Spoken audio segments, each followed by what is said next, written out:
I was taking a test to go back to college, and Hmm. I actually scored a B on my vocabulary skills, and I was working as a house painter at the time.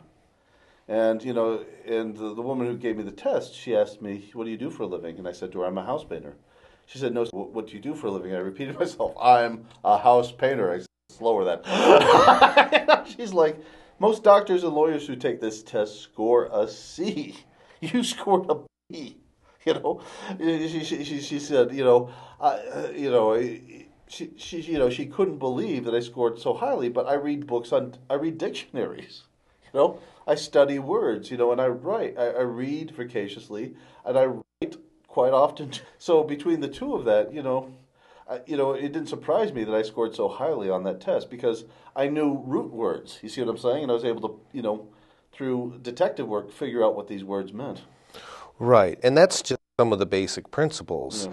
But when it comes to storytelling, though, you can't teach imagination, originality, Yeah. none of those things. Yeah. Tell us about that.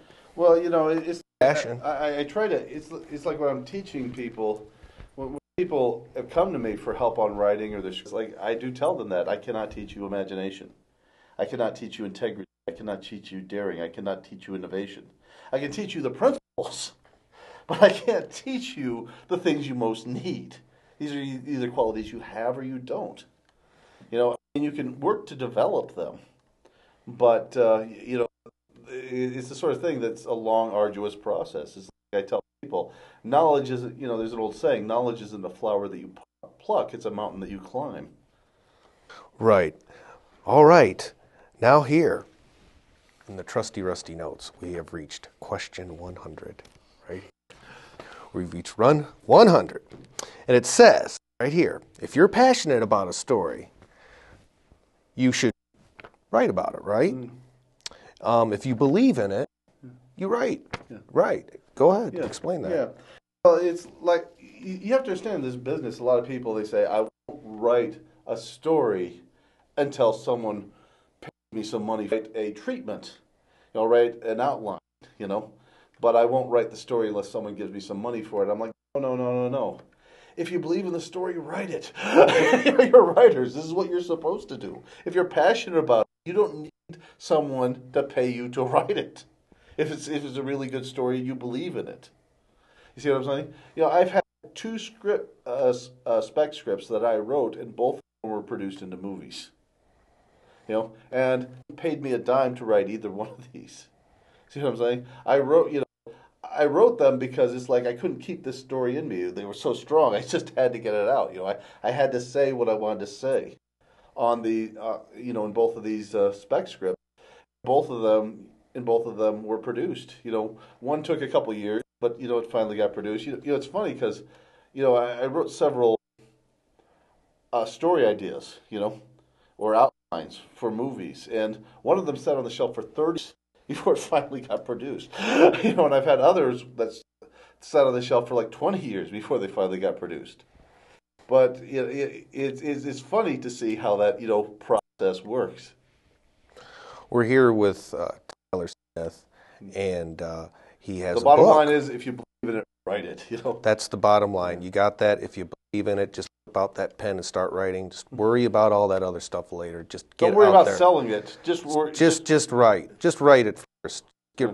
And speaking of writing, he's going to tell us about the book here one last time. It's called Sun Tzu.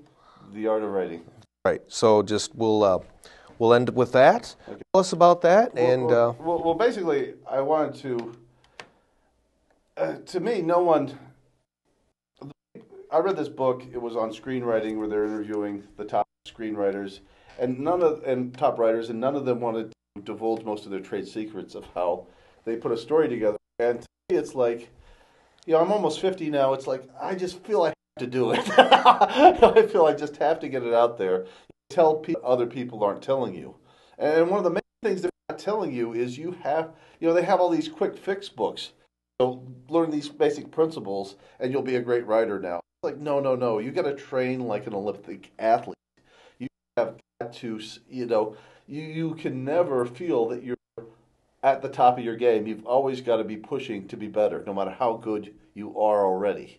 There's no sitting on your laurels. Screenwriting is so tough, And let me explain that. When you publish a book, the amount of money that goes into publishing a book isn't near as much as it is for putting up a movie.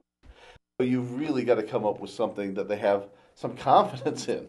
No one is going to produce a movie script you wrote, if it's terrible, but you've got a track record, but if it's awful, they're going to throw it in the trash. You can't cruise on tape, in this business. You've got to be just at the top of your game every time you sit down to write something.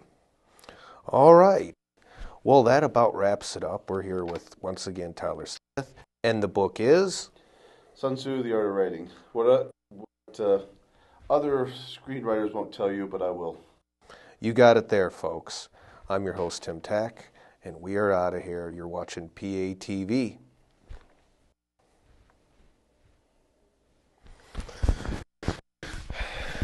We only got to page 6. Well, I thought we were like 100, then it goes back to 1. Oh, yeah, but yes. I thought you had already knocked that off. No, that's, no, that's...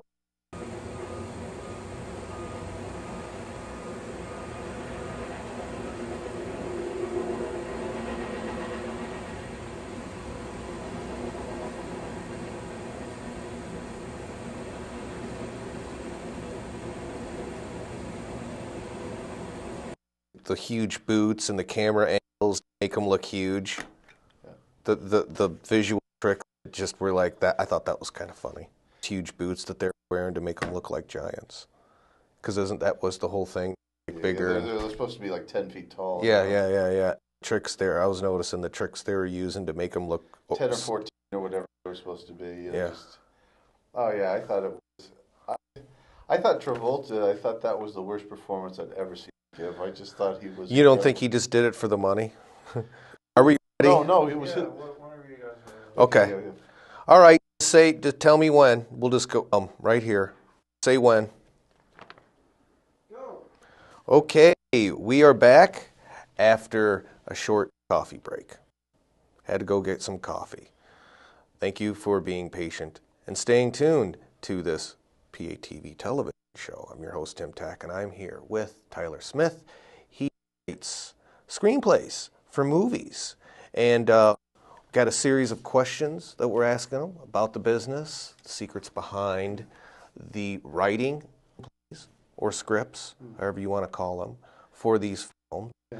And you said that making these movies is not just about one person, the writer or the actor. The director. Yeah. It's a teamwork thing. So tell us about that. Well, tell us about the teamwork that's involved. Well, the thing is everyone has to do their job and they have to do it right. And I look at films that came out, where everything came together. It's because of teamwork. You see what I'm saying? Everyone was doing their job, right, and it all came together nicely. Alien's a good example of that, where everyone was just right on the money on the performances. The actors there, they were just really good. The directing was really good. Special effects were really good. The set design, sound, lighting, everything, and the editing, it just came together just perfectly, to create basically a classic. But, it's funny because, a lot of people say, okay, the director deserves credit or the writer deserves most of the credit, But no, it's everyone deserves the credit when the movie works. Everyone that worked on it, you all had a hand. You were all part of a team. There's no one person, in my opinion, deserves all the credit. That person might deserve more credit, but they don't deserve. You know what I'm saying? But everyone who worked on the team, who made it happen, you're part of that team. It's a team effort. And I'm sure that can go. Success comes failure. Yeah. So I guess in the same breath. Yeah, like Battlefield Earth. Who wanted to take credit for that one? It was. I mean, now that there's a saying, as bad as Battlefield Earth, But personally, I thought Beyond the Valley of the Dolls was actually far worse than Battlefield Earth, which I also thought was terrible. But at least I could watch Battlefield Earth. I kept turning that off. It was just so boring and annoying to me. It was just, to me that was one of my least favorites. But Battlefield Earth was terrible.